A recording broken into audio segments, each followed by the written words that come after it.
I told you all back in 2008, 2009, that the presidency of Barack Hussein Obama would go down in history as one of the greatest bait and switches in American African history. Black America's support and blind endorsement of the presidency of Barack Hussein Obama will go down in history as one of the greatest bait and switch tactics that human history has ever recorded. Those 8 years that we sat by and worshiped a man, those 8 years that we sat by and let the Democratic Party ignore black people for one man, so that one man could enjoy his presidency, those 8 years, while we act like we received something, those 8 years while we had our psychological Novocaine, this country's power structure reorganized itself, re-empowered itself, and rededicated itself to the destruction of black people. Here, there, and everywhere. We should have never taken time off. And although you try to make Donald Trump the scapegoat, although you try to make Donald Trump the scapegoat, although you try to make Donald Trump the scapegoat, no. The momentum for Donald Trump's racism, the momentum that carried Donald Trump into office, the momentum that allowed Donald Trump to ignore black people, was initiated with Barack Hussein Obama. See, you can fool some of the people some of the time. You'll be able to fool all the people some of the time. You'll be able to fool some of the people all of the time, but you'll never be able to fool all of the people all of the time. How can it be possible that Barack Hussein Obama is not responsible for police genocide, but Donald Trump is?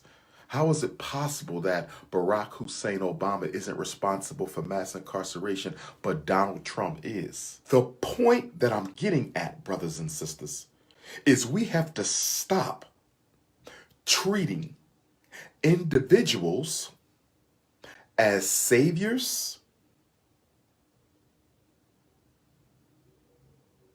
or devils. You should never look to one person, particularly a political figure, a politician, an elected so-called representative of the people. You should never see a sole person as being your savior, and you should never see a sole person as being your problem. Racism, as I've been teaching you for more than 20 years now, racism is a system. It is a system. Individuals do not defeat systems. Do you understand? Nor do individuals control systems. I want to be very clear about this. By making Obama an angel and Donald Trump a devil, we failed on both sides. By making Barack Obama an angel and Donald Trump a devil, we failed on both sides, because we keep on reducing systemic issues to individual personalities. We keep on reducing systemic issues to individual personalities. It's just like racism. And America loves the fact that black people, America loves the fact that black people have conceptualized racism as a personality deficiency. That's how most Negroes approach racism. And the reason we approach racism from the perception of a personality deficiency, it is an individual personality deficiency. So if you see racism as an individual personality deficiency, you'll never solve it because you'll never come around to understanding the group nature of racism. It's no different than the political structure in America. If Obama is a savior, you don't understand racism. If Donald Trump is the devil, you don't understand racism. What is happening to you was happening before Obama and is happening after Trump. What is happening to us happened before Obama and it is happening after Trump. You know why? Because the personalities have very little to do with it. When you become a president or a governor or a mayor in the United States of America, when you become a president or a governor or a mayor in the United States of America, you are given a script. You are given a script that you follow. You're given a script. And you will follow that script, because if you don't follow that script, you will end up like Abraham Lincoln and John F. Kennedy. The reason black people have trouble understanding systems is because we don't have any. The reason black people have so much trouble understanding systems is because we don't have any. I want you to understand this. We are not organized at all. We are not organized at all. And whenever we do get organized, it's along a religious continuum, or it is along a colorblind, multicultural continuum. Democratic gatekeepers in the ghetto, and you Democratic gatekeepers in the ghetto are some of the most politically uneducated Negroes I met in my life. I mean no disrespect. But please, Congressional Black Caucus, Democratic Party, can you please give your Democratic ghetto gatekeepers a political education? Because it is embarrassing the way you send people out here rallying black people to vote who don't even know the history of America, don't know the Constitution, don't know the Bill of Rights, don't know how the presidents are selected. They know almost nothing, don't know the laws and acts that black people have gotten through the years. They don't know anything. I have yet to have a decent conversation with a Democratic Party ghetto gatekeeper. The Negroes who go out and use fear to force black people to vote, most of them do not understand political science in the United States. Please educate them. Please educate them. See, I'm tired of us allowing people to use emotions to control our political behavior. I'm tired of us allowing people to use emotions to influence our political behavior. What do you mean, Dr. Umar? This is what I mean. When you want black people to vote, you use fear. When you want black people to vote, you use hate. But nobody else is being motivated to vote by fear and hate. Black people are motivated to vote by fear. If you don't get Donald Trump out, you're going to lose something. What am I going to lose? I don't know, but you're going to lose something. Well, Donald Trump is a racist. He hates black people, blah, blah, blah, blah, blah. So does Joe Biden. So does Bill Clinton. So does Barack Obama. They all hate black people. So what makes Donald Trump so special? Stop letting people use emotions to influence your behavior. They don't use emotions with nobody else. You know what they use? Concessions.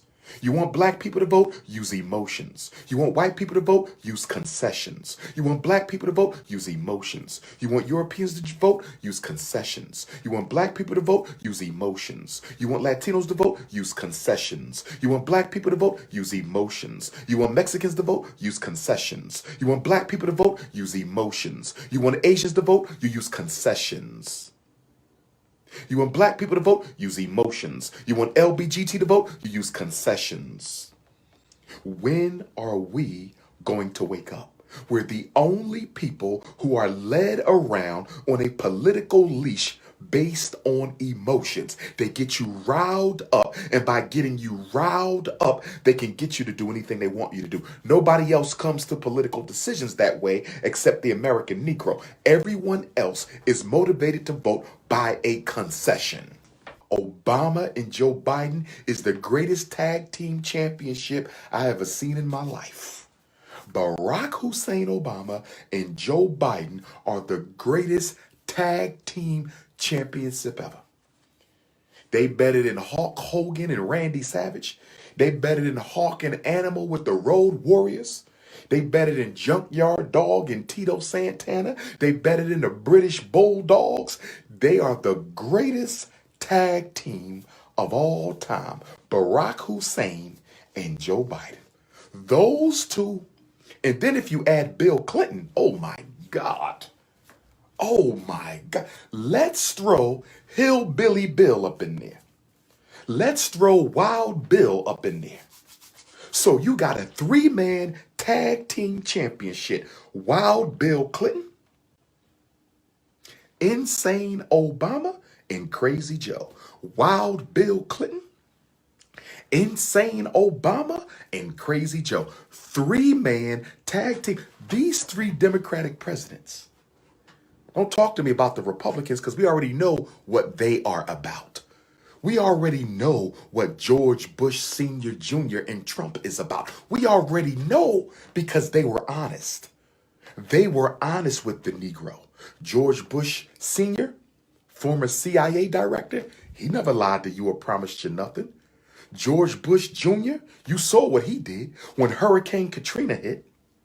When Hurricane Katrina hit, that devil act like Hurricane Katrina was a water leak.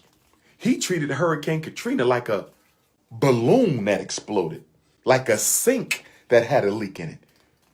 He showed no reaction or response whatsoever. Him and that damn Condoleezza Rice. Condoleezza Rice. You saw how they treated our brothers and sisters down in New Orleans and Mississippi and Alabama with that Hurricane Katrina. And you saw how he let the white folks steal all the FEMA money. Came in and robbed our people blind out of their FEMA money. You saw that. You saw that. And then we've been trained by the Democratic Party ghetto gatekeepers to protect the Democratic Party from black people's criticism. If you want to take George Bush Sr., George Bush Jr., and Donald Trump in the 3-man tag team, let's look at this. We're going to look at the 3-man tag team match. We got a 3-man tag team match. We got Bush Sr., Bush Jr., and Donald Trump taking on Wild Bill Clinton, Insane Obama, and Old Joe. Let's look at this now. 3-man Royal Rumble, 6-man tag team match. 6-man, 3 and 3. It's the WWF Royal Rumble. Let's look at this now. Let's look at this. And they're going to wrestle and struggle over the grand championship of the Negro vote. The heavyweight championship is the Negro vote. So there's a 3-on-3 tag team match, 6-man tag, WWF SummerSlam, Royal Rumble, WrestleMania for the heavyweight championship, which is the black vote. Let's see who actually screwed black people more. Let's see who actually screwed black people more. Let's see. So you got Daddy Bush. He sent record numbers of black men to go die in Desert Storm. Over 70% of the frontline ground troops were black men, and black men are less than 10% of the population. So how in the hell are we 70% of the frontline ground troops? Disposable life. Disposable life. Disposable life. He also had a hand in the CIA crack invasion of the black community because he was the CIA director right around that time. So Daddy Bush had a hand in the chemical warfare against the black community, and he had a hand in the disproportionality loss of life of black troops in Desert Storm. So that's Daddy Bush. And then we go to the son. Turned his back on our Hurricane Katrina victims, let the white folks rob all the FEMA money. Okay? Now let's go to Donald Trump. Sign Hispanic Prosperity Bill. Re-energize racist white America, poor white racists, re-energize them more than we've ever seen before. So that's what the Republican team got. Now let's look at the Democratic team, and I want you to tell me who crushed us worse. Who crushed us worse? Bill Clinton, 3 strikes and you out. Bill Clinton, mandatory minimum sentencing for nonviolent drug offenses. First time in American history. Exploded the prison rate. Exploded the prison rate. And then he had the welfare to work program. Bill Clinton had the welfare to work, kicked all those single mothers off welfare and told them to go get a job so he could appease his conservative Democratic base. Kicked millions of black women off welfare, told them to go get a job that didn't exist in order to appease his conservative racist Democratic base. Right? Then he criminalized child support. Bill Clinton. Bill Clinton. Criminalized child support. You will now go to jail if you can't pay it, fail to pay. Boom, boom, boom, boom, boom, boom, boom. Bill Clinton. Now, let's look at Barack Obama. Oh, my goodness. Oh, my goodness.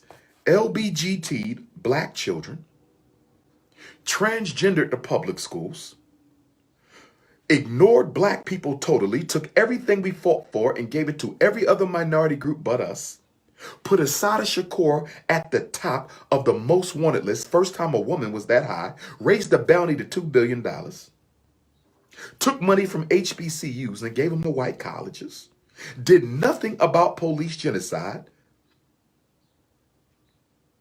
but signed the blue law that said if you fight back against the police, you go to jail for the rest of your life, killed Gaddafi, put AFRICOM on the continent. This is Obama. This is your savior. This is what your savior did. And then you look at Joe, reinvigorated the transgender movement, the LBGT movement, looking out for the Asians, lay off millions of black people so 11 million undocumented immigrants could get a work visa and a job. Undergo the greatest social transformation in black America ever. So let me ask you a question. Who hurt us more, brothers and sisters? Neither one was on our side. Both sides are enemies. But in this 3-man tag team, 3 over here the Democrats, 3 over here the Republicans, Royal Rumble. This is the Royal Rumble for the black vote. Can I ask y'all an honest question? Can I ask y'all an honest question? Which 3 hurt us more? Put the Democrats on the spot. I'm putting all Negrocrats on the spot. I'm putting all Negrocrats on the spot because you can't deny the truth. Can't none of you registered Democrats who are Negroes deny the truth? Who hurt us more? Bill Clinton, Barack Obama, and Joe Biden, or Bush, and Trump? I'm going to ask you the question again. Who hurt black America more in the 21st century? Bill Clinton, Barack Obama, Joe Biden, or Bush, Trump? We all know the answer, don't we? We all know the answer, don't we? We all know the answer. The Democrats, the last 3 Democratic presidents destroyed black America more than the last 3 Republicans. You could take it or leave it. You could take it or leave it. If I'm lying, I'm dying. The Democrats, the last 3 Democratic presidents hurt black America more than the last 3 Republicans. And can't nobody prove that wrong. Can't nobody prove that wrong. So then you say, well, Dr. Umar, what do you want us to do? You want us to vote for the Republicans? No, I want you to register as an independent. Or even if you don't change your registration, you can stay registered for what you want. You want to stay registered as a Democrat so you can do the primaries? Go ahead. You want to stay registered as a Democrat so you can do the primaries? Go ahead. But when you vote, you must vote and think like an independent. The Black America should be its own party, not to run candidates for office unless we are the numerical majority in that particular jurisdiction. If we are the numerical majority in a certain jurisdiction, yes, I have no problem with a black person running and winning and serving an office over black people where we are the numerical majority. So when we are the numerical majority, by all means, we should run our own candidates. But when we are not the numerical majority, why are we running a candidate? Can somebody answer that question for me? Can somebody tell me, how do black people benefit when a black person runs for office in an area that is not predominantly black? Because if black people are running for an office in a city, state, town, jurisdiction that is not predominantly black, when they win, guess whose interest they're going to serve? When they win, guess whose interest they're going to serve? If I run for mayor of Philadelphia, and Philadelphia is mostly white, right? Whose interest am I going to serve after I win? It makes no sense for a black person to want to be the governor or the senator or the representative or the mayor for white people. It doesn't make any sense. And whenever, and do your research, if I'm wrong, prove it, whenever a black person wins office in an area that is predominantly white, and you can't prove this wrong in no city, at no state, at any time. Listen to me. Whenever a black person is elected to office in a jurisdiction that is predominantly white, the black people suffer. Show me where I'm wrong. Show me where I am wrong. You can't name a single black elected official, not a president, not a governor, not a mayor, not a state rep, not a state senator, not a U.S. rep, not a U.S. senator. You can't name me one who has ever been elected to office in a predominantly white area who actually made things better for black people. You can't name me one. You can't name me one. And that is why I'm telling you all, we need to form a national black political union. A national black political union where we debate it out and we invite the candidates in, black people only. Excuse me, President Biden, you're running for re-election. You have a meeting with Black America. You have a town hall meeting with Black America. We have questions for you. Kamala Harris, you're running to be president. You have a meeting with Black America. If you do not show, you automatically do not get these 46 million votes.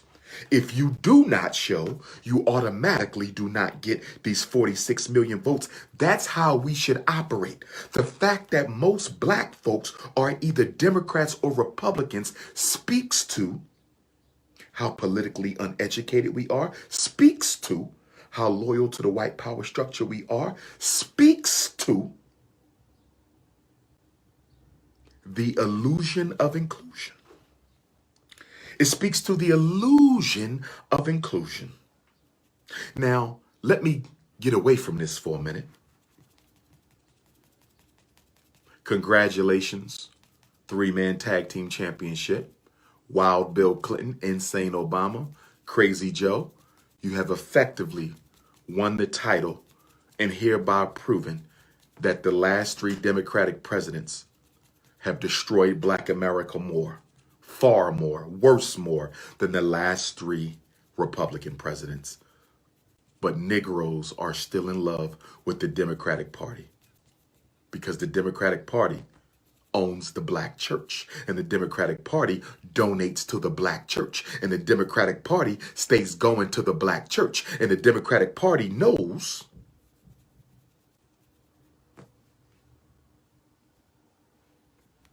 And the Democratic Party knows that as long as we got the church, we got the coons. As long as we got the black church in our pocket,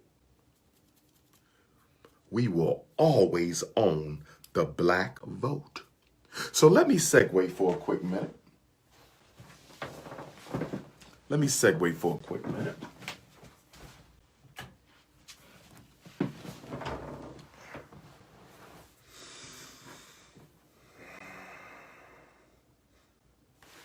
Is he Republican? You must not know who I am to ask such a silly question. You must not know who I am to ask such a silly question. You will never find me as a member of any white racist group. Okay? Not all churches. There you go with that nonsense. Not all churches. We understand there's exceptions to the rule. We understand that there are exceptions to the rule. But guess what? Exceptions do not break the rule. All snakes won't bite, but most of them will. All birds don't chirp, but most of them will. All black churches do not sell out the community, but most of them do. Stop focusing on the exceptions because you are in denial of the truth. We got a bad habit of doing that. Stop focusing on the exceptions because you are in denial of the truth. We have a bad habit of doing that. Stop focusing on the exception because you are in denial of the